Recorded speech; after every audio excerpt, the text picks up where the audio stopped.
नमस्कार, Shekhawati live top news देख रहे हैं आप और वक्त हो चुका है फटाफट टॉप 20 का। तो चलिए बिना देरी करते हुए शुरू करते हैं खबरों का सिलसिला। चूरू में रहकर पढ़ाई कर रही सुजानगढ़ क्षेत्र की 28 वर्षीय विवाहिता के साथ दुष्कर्म और अश्लील फोटो व वीडियो वायरल कर देह शोषण किए जाने को लेकर शनिवार को महिला थाने में मामला दर्ज हुआ। एसएचओ सतपाल विश्नोई के अनुसार विवाहिता ने रिपोर्ट दी कि वह वर्ष 2020 में चूरू में रहकर पढ़ाई कर रही थी। इसी दौरान उसकी महेश पुत्र जगदीश बैरवा निवासी बुढ़ा अलवर के साथ ऑनलाइन जान पहचान हो गई। इसके बाद युवक के साथ उसकी बातें होने लगी। जनवरी 2021 में युवक चूरू आया और उसके साथ दुष्कर्म कर अश्लील फोटो व वीडियो बना लिया। इसके बाद अश्लील फोटो व वीडियो वायरल करने की धमकी देकर आरोपी उसके साथ दुष्कर्म करता रहा। फतेहपुर में लगातार पिछले दिनों से चल रहे बिना मास्क व हेलमेट नहीं लगा रहे लोगों पर अभियान में लगातार कोतवाली पुलिस अपनी सख्ती दिखा रही है। इसी क्रम में आज शहर के सिकरिया चौरास्ता पर कईयों के चालान काटे। अनियमितताओं के खिलाफ पुलिस का चालानी अभियान पिछले कई दिनों से चल रहा है और आगे भी जारी रहेगा।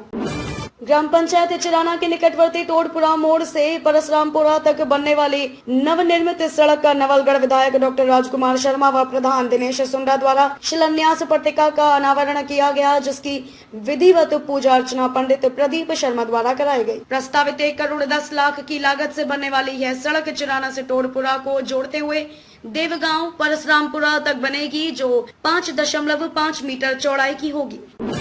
चूरू जिला कलेक्ट्रेट पर आज रविवार को मेडिकल कॉलेज की टीम ने श्रीकांत स्वामी के नेतृत्व में आने जाने वाले लोगों की रैंडम सैंपलिंग की। इस दौरान करीब 2 घंटे में 50 लोगों की सैंपलिंग की गई। वीकेंड कर्फ्यू के चलते राजस्थान में 2 दिन से बंद बाजारों में सोमवार से फिर रौनक दिखने लगेगी। वहीं सरकार अब कोरोना संक्रमण के कंट्रोल में आने की स्थिति को देखते हुए लॉकडाउन की पाबंदियों में ढील देने पर विचार कर रही है, क्योंकि राज्य में एक तरफ एक्टिव केस 8,400 पर आ गए हैं। पूरे राज्य में संक्रमण की दर भी 3% से नीचे बनी हुई है, जो स्वास्थ्य मंत्रालय और WHO के मुताबिक नियंत्रण की स्थिति मानी जाती है। राजस्थान में मंत्रिमंडल विस्तार की खबरें लगातार चर्चा में हैं, लेकिन इस मुद्दे पर मुख्यमंत्री अशोक गहलोत और सचिन पायलट के बीच गतिरोध जारी है। सचिन पायलट चाहते हैं कि उनके खेमे के 6 विधायकों को मंत्री पद मिले। पायलट का कहना है कि सरकार गठन के समय उन्हें 6 मंत्री पद दिए थे, लेकिन अब उनके कोटे से एक भी मंत्री गहलोत सरकार में नहीं है। आपको बता दें कि इस वक्त गहलोत मंत्री परिषद में कुल 9 पद खाली हैं। मुख्यमंत्री अशोक गहलोत कहते हैं कि सचिन पायलट इस समेत 3 मंत्रियों को हटाने के बाद भी 3 मंत्री अभी भी पायलट कोटे से मंत्री परिषद में शामिल हैं। सीकर जिले के धोद कस्बे में 2 दिन पहले हुई विवाहिता की हत्या उसके ही प्रेमी रखे पति ने चरित्र पर शक के चलते की थी। महिला के किसी से लगातार फोन पर बात करने को लेकर पति उससे खफा था। इसी बात पर दोनों के बीच झगड़ा होने पर महिला ने हाथ में कट लगाकर जान देने का प्रयास किया। इस पर पति ने ही गला घोटकर उसे मौत के घाट उतार दिया। पुलिस ने आरोपी पति धोद निवासी योगेश भार्गव को शनिवार को गिरफ्तार कर लिया है। रतनगढ़ क्षेत्र के लोगों के लिए बहुत अच्छी खबर है। अगर सब कुछ ठीक रहा तो शीघ्र ही पटरियों पर इलेक्ट्रिक ट्रेन दौड़ने का सपना साकार हो सकेगा। इसके लिए स्थानीय रेलवे प्रशासन की ओर से लाइनों के विद्युतीकरण का काम किया जा रहा है। रेलवे की माने तो चूरू से मोलीसर के बीच उक्त कार्य पूर्ण हो चुका है तथा रतनगढ़ से मोलीसर के बीच करीब 17 किलोमीटर का कार्य शेष है। खंडेला थाना क्षेत्र के रामपुरा बस स्टैंड के पास उदयपुर वाटी मार्ग पर शनिवार रात एक बाइक चालक ने 2 राहगीरों को पीछे से टक्कर मार दी, जिसमें बाइक सवार सहित 3 लोग घायल हो गए। घायलों को खंडेला अस्पताल ले जाया गया, जहां चिकित्सकों ने बाइक चालक को मृत घोषित कर दिया।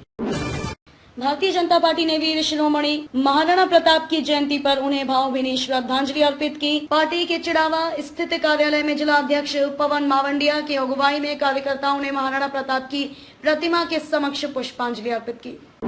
भरतपुर के डॉक्टर दंपति हत्याकांड का मुख्य आरोपी अनुज को पुलिस ने गिरफ्तार कर लिया है। आरोपी अनुज अपनी गर्लफ्रेंड से मिलने के लिए जा रहा था। इसकी सूचना मिलने पर पुलिस ने बयाना इलाके में नाकेबंदी शुरू की और उसे गिरफ्तार कर लिया।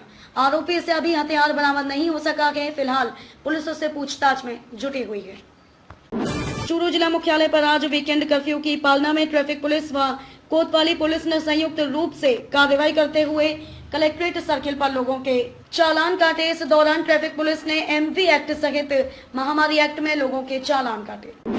लोसरकोट पुतली कुचामन हाईवे पर आज सुबह एक ट्रैक्टर व जीप की जबरदस्त भिड़ंत हो गई। टक्कर इतनी तेज थी कि जीप 3 पलटी खा गई। हादसे में जीप सवार एक ही परिवार के 6 जन घायल हो गए, जिनमें से गंभीर होने पर 4 जनों को सीकर रेफर किया गया। इस दौरान एम्बुलेंस व्यवस्था की भी फिर पोल खुल गई। गंभीर मरीजों को सीकर रेफर करने के लिए सीएचसी में काफी देर तक एम्बुलेंस नहीं पहुंची। करीब 1.5 घंटे बाद धोध से एम्बुलेंस ने अस्पताल पहुंचकर घायलों को सीकर पहुंचाया। तब तक उनका काफी खून बह चुका था। बीएड स्टूडेंट से प्रैक्टिकल में मदद करने का झांसा देकर दुष्कर्म करने वाले लेक्चरर को पुलिस ने गिरफ्तार करने में सफलता हासिल की है। प्राप्त जानकारी के अनुसार 2 साल पहले दुष्कर्म के मामले में आज रविवार को पुलिस ने आरोपी लेक्चरर को उसके घर से गिरफ्तार किया। पुलिस ने जानकारी देते हुए बताया कि पीड़िता को 15 अगस्त 2019 को रक्षाबंधन के दिन पढ़ाने के बहाने कॉलेज में बुलाया। उसके बाद मिठाई और कोल्ड ड्रिंक पिलाई, जिसमें नशा था। पीड़िता को नशा होते ही आरोपी लेक्चरर ने दुष्कर्म की घटना को अंजाम दिया। झुंझुनू में आज सुबह 11 बजे के लगभग तेज काली आंधी आई, जिससे एक बार अंधेरा छा गया, वहीं चारों तरफ धूल का गुबार ही छा गया। जिले के कई अन्य स्थानों पर भी धूल भरी आंधी आने के समाचार मिले हैं। वहीं इसके साथ ही कई स्थानों पर हल्की बूंदाबांदी भी हुई है। गौरतलब है कि कल शनिवार शाम को भी तेज आंधी आई थी, जिसके चलते भी समय से पहले ही अंधेरा छा गया था। रविशंकर प्रसाद ने कांग्रेस से दिग्विजय सिंह के उस बयान पर अपना रुख साफ करने को कहा है, जिसमें उन्होंने कथित तौर पर यह कहा था कि मोदी सरकार की सत्ता से बाहर आने पर कांग्रेस अनुच्छेद 370 को खत्म करने के फैसले पर पुनर्विचार करेगी। अमेरिका के बाद अब चीन भी WHO ने चीन से कोरोना की उत्पत्ति को लेकर चल रही जांच में सहयोग करने के लिए दबाव बढ़ाया है। शनिवार को चीन ने कोरोना की उत्पत्ति को लेकर एक नया दांव चला था, वह पूरी तरह से नाकाम हो गया। पीएम मोदी के मंत्रिमंडल विस्तार में बिहार को भी मिलेगी जगह। आगामी मानसून सत्र में प्रधानमंत्री नरेंद्र मोदी अपने केंद्रीय मंत्रिमंडल विस्तार कर सकते हैं। इसमें बिहार एनडीए को भी प्रतिनिधित्व मिलना तय माना जा रहा है। इसके लिए कई नामों की चर्चा हो रही है। तमाम संभावनाओं पर आइए डालते हैं नजर। संजय राउत ने रविवार को कहा कि यह अफवाह है कि शिवसेना के सीएम को 2.5 साल बाद बदल दिया जाएगा। जब 3 दलों ने सरकार बनाई तो उन्होंने प्रतिबद्ध किया और फैसला किया कि सीएम 5 साल के लिए उद्धव ठाकरे होंगे।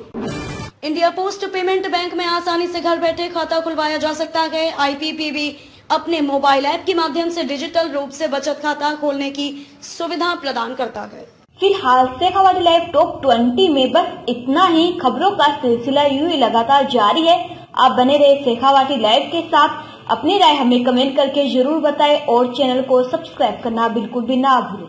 अभी तक आप लोगों के द्वारा मिले हुए सहयोग का शेखावाटी लाइव हार्दिक स्वागत करता है। वहीं आपको जानकर खुशी होगी कि शेखावाटी लाइव अब आपको शेखावाटी के तीनों जिलों सीकर, चूरू और झुंझुनू के साथ प्रदेश के अन्य जिलों की महत्वपूर्ण खबरों से भी अपडेट करवाएगा, जिसके चलते अब आप हर शाम शेखावाटी लाइव पर देश विदेश के साथ प्रदेश की प्रमुख खबरें शेखावाटी लाइव के टॉप 20 फटाफट डेली न्यूज बुलेटिन में देख सकेंगे। शेखावाटी लाइव परिवार आशा करता है कि निरंतर आपका आशीर्वाद हमें यूं ही मिलता रहेगा। बुलेटिन में विज्ञापन देने के लिए संपर्क करें 9413283605।